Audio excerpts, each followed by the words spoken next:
Sidang perkara peredaran narkoba yang menyeret Irjen Pol Teddy Minahasa kembali digelar di Pengadilan Negeri Jakarta Barat. Dalam persidangan, pihak Irjen Pol Teddy Minahasa berkesempatan menghadirkan saksi edisi atau yang meringankan bagi dirinya sebagai terdakwa. Ada dua saksi dan 3 ahli meringankan yang dihadirkan Teddy Minahasa dalam sidang tersebut. Informasi lebih lengkap terkait lanjutan sidang Teddy Minahasa akan dilaporkan rekan Asri Fadilah, reporter Tribun News. Silakan laporan Anda, rekan Asri Fadilah. Ya, baik. Terima kasih atas kesempatannya rekan Yustina. Jadi Tribuners hari ini sidang perkara peredaran narkoba yang menyeret Teddy Minahasa sebagai terdakwa kembali digelar di Pengadilan Negeri Jakarta Barat.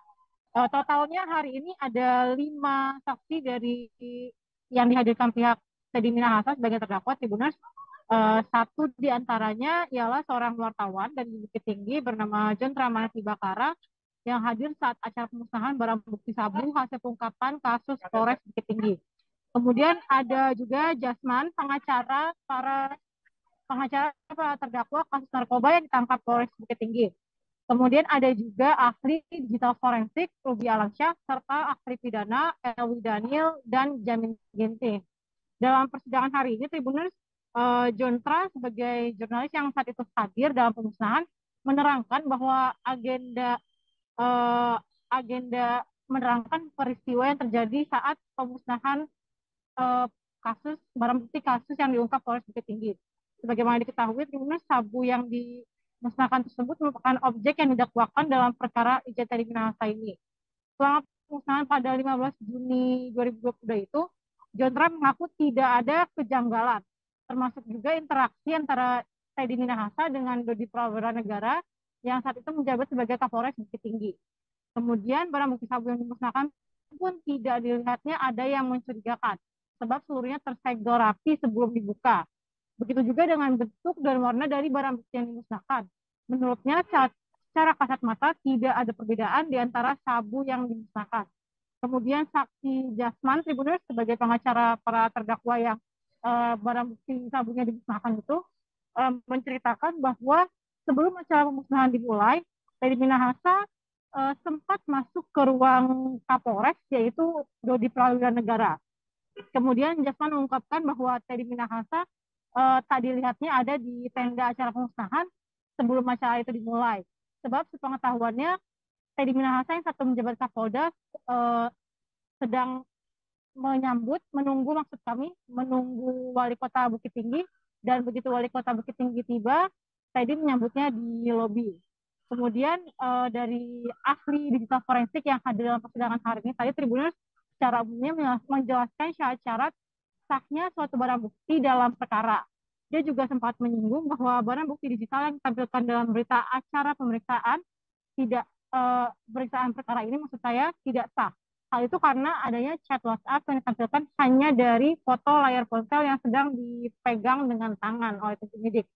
Jadi barang bukti tersebut dinilai sang ahli digital forensik dapat dimanipulasi. Kemudian 2 saksi ahli pidana yang dihadirkan Irjen Teddy Minahasa hari ini dan sampai sekarang pemeriksaannya masih berlanjut, secara umumnya menjelaskan mengenai dakwaan yang dilayangkan jaksa penuntut umum. Tadi juga sempat disinggung bahwa perkara ini semestinya dapat menggunakan pasal 140 ketimbang 114 dan 112 Undang-Undang Narkotika karena bersifat lex specialis, di mana dalam pasal tersebut tercantum aturan bagi aparat penegak hukum, termasuk diantaranya polisi.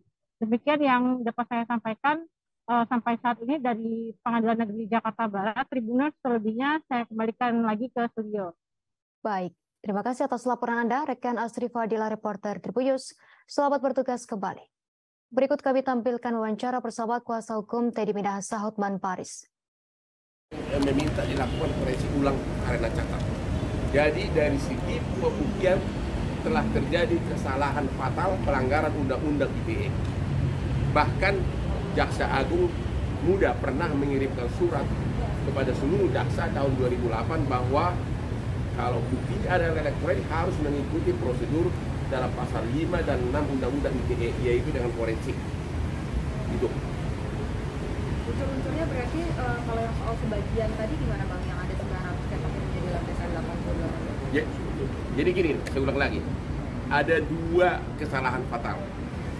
Kesalahan fatal adalah tidak ada satupun chat yang ditujukan ke ahli, ke saksi-saksi yang dari hasil forensik, tapi ada hasil screenshot manual. Itu satu. Berarti kan otomatis saksi itu memberikan keterangan dari bukti yang tidak sah. Yang kedua, ada memang forensik, tapi itu pun tidak pernah ditujukan ke saksi. Itu. Terima kasih sudah nonton. Jangan lupa like, subscribe, dan share ya.